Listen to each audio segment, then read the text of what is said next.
It's December 21st, so you know what that means. Superpowers, bitch! Oh! Oh!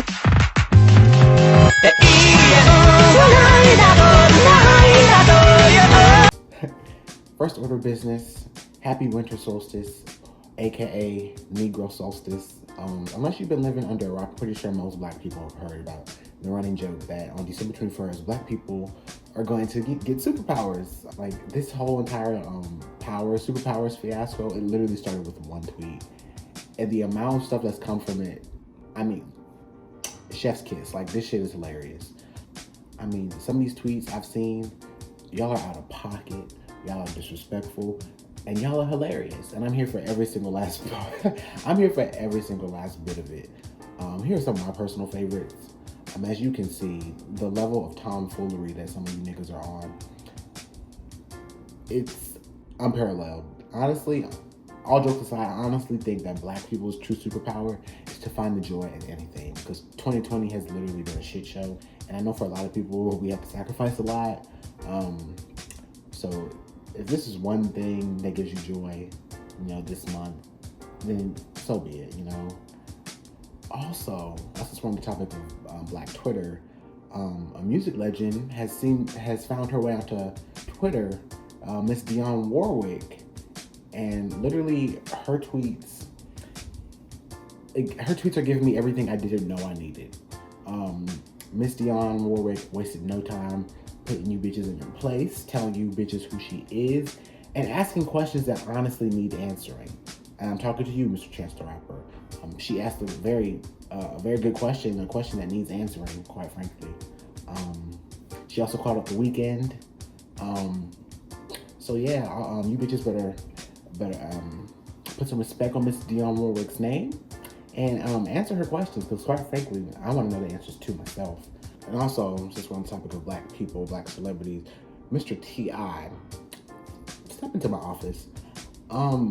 I don't know who died and made you somebody's parenting guru, but I think I speak for a lot of people when I say, shut the fuck up. Like, the shit that comes out of this man's mouth, it's like, I'm convinced that this man doesn't think before he speaks. I think he just speaks in hopes that no one will call him out on his bullshit. I genuinely believe that's how he operates. But as long as I have breath in me, I will be there to drag you every step of the way for your stupid, idiotic comments. This man was on a radio interview, and he equated his quality time that he spends with his daughters. He called it thought prevention hours. You know what I'm saying? So you spending time going to daddy-daughter dances, and you taking them on trips where it's just you and her. Those are thought prevention hours that you putting in. You got to do that. Yeah, don't do that. But I gonna be somewhere in Magic City, man. You know what I'm saying? Trying to figure it out. Yeah. So that is absolutely necessary for any father. If you ain't putting in your thought prevention hour, then your daughter end up or down. So don't blame her now. And I'm convinced the only thing that T.I. does is make mediocre music, cheat on his wife, and embarrass his kids. Like, I'm convinced that's all he knows how to do. Honestly, at this point, I just hope his daughter, I hope she's protected her mental state of being, because I can't imagine having a father as well known and as public as T.I. saying some stupid shit about you every other day. I know she's embarrassed. I know she is. I feel for her. Thoughts and prayers to her, because that must be so embarrassing.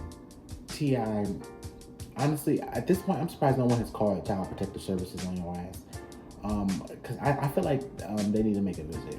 Because this show is ridiculous. Like, and my question for him is, do you have the same energy for your sons?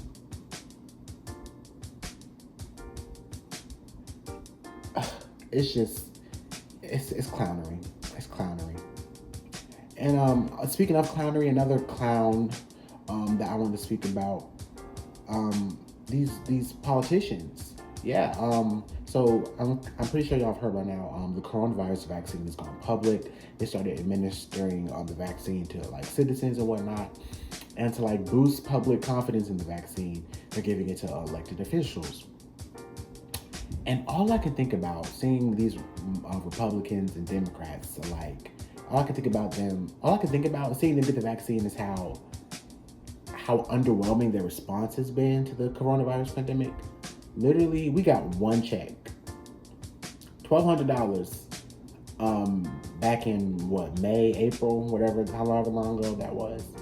They gave us that and said, okay, bitch, make it stretch. And so they just in the Congress and Senate, they finally agreed to give us $600. Yay, a whole $600. I can pay half of my rent with that. So thank you. I'm being sarcastic. Fuck every single last one of y'all. Like, I can't even begin to articulate the ire I feel knowing that the same people who downplayed this pandemic, who weren't prepared and didn't give people the proper resources to make it to this pandemic, those same people are the same ones who were first in line with the vaccine. That's crazy. That's crazy, and it's disrespectful. These politicians, like, every day they just prove how useless they are. But that's okay, because with these new superpowers of mine, I plan on making a trip to DC. And a vaccine, ain't no vaccine that's gonna protect them from the things I have planned for them. And that's all I'm saying on that. But yeah, this was just a quick little video I wanted to do. I had some things on my mind. But yeah, that's all I really wanted to say. It's a quick little video. So be sure to tell me what y'all gonna do with your new powers. Are y'all gonna be a hero or y'all gonna be a villain? Me, I think I'm more suited to be an anti-hero. Like, sometimes I'm good, sometimes I'm bad, but only as bad as I want to be, Cause that Captain Save-A-Ho shit, that's never been for me. But then again, I don't want to be like a heartless, cruel ass villain, like, for what? I don't want to turn into my aggressors, So I think anti-hero suits me best. Tell me what powers y'all got below. Y'all stay safe out in these streets. Don't do anything I wouldn't do. And I will see y'all later.